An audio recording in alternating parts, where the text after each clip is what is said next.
Angas na angas si Karl Anthony Towns sa Game 5. Hindi niya inasahan na nangyari at ginawa ng Detroit Pistons sa ending. Wild game, do or die for the Detroit.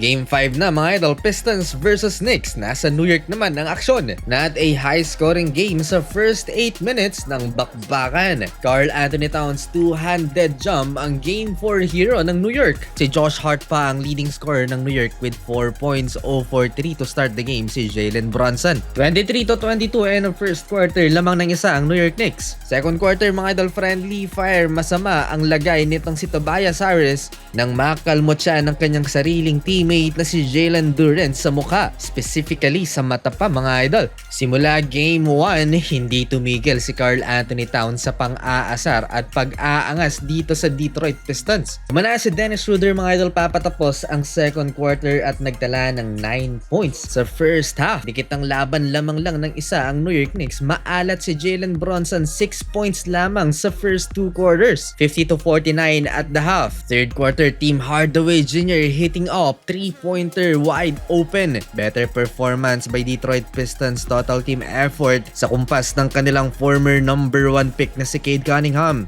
Tobias Harris gustong tanggalan ng angas itong si Karl Anthony Towns. Back-to-back field goals, masakit yung tres niya dahil lobo na ang lamang ng Detroit. 15 points and counting na si Harris habang si Ausar Thompson dominating the paint with 16 points. 10 points ang biggest lead ng Detroit, 71-61. Kagaya sa mga nakalipas na game ng series na to, laging nahahabol ng New York Knicks ang malaking lamang ng Detroit. At yun na nga, yung nangyari papatapos ng third quarter, 77-74, 3-point lead Pistons. 1 possession game lang yan. Trinash talk ng big man ng Detroit na si Jalen Duren, si Jalen Brunson dahil sa madalas na pag-flop nito. Fourth quarter, Dennis Schroeder double-digit scoring off the bench pero nakuha na ng New York ang lamang. 8-minute mark, napakadelikado ng pagkakabagsak ni Jalen Duren. Nakabanggaan niya si Mitchell Robinson. Towns bites, Harris upstairs, Duren plus the foul. No major injuries at nakapaglaro pa din ang big man ng Detroit. Down the stretch, eto na naman ang clutch player of the year, Jalen Brunson and 1. Tabla lamang ang laban mga idol, hindi 3-pointers ang nagdidikta ng pace. Parehong nagkapitalize sa pintura ang magkalabang kupunan. Etong tres pa na to ni Cade Cunningham ang nag-iisang 3-pointer ng Detroit Pistons sa fourth quarter so far. 7 straight points for Cade, Pistons up 5.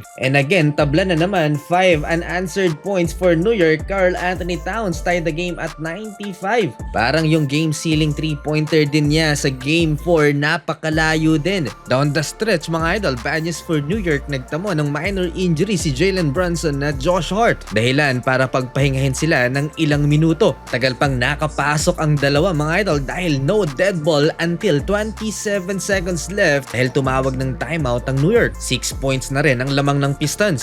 Hindi pa tapos mga idol, Mikal Bridges, big time 3-pointer, 3 na lang ang hinahabol ng New York Knicks. Almost a turnover sana ng Detroit last 20 seconds mga idol pero nakuha ng mga nakaasul ang bola. Nabigyan ng 2 free throws si Dennis Schroeder, pasok ang isa, 104-100. OG Anunoby 3-point basket, isa na lang ulit ang hinahabol nila, 5 seconds left. Foul game ang nangyari, 5 seconds left ng final quarter. At the end, panalo pa rin ang Pistons. May game 6 pa mga idol.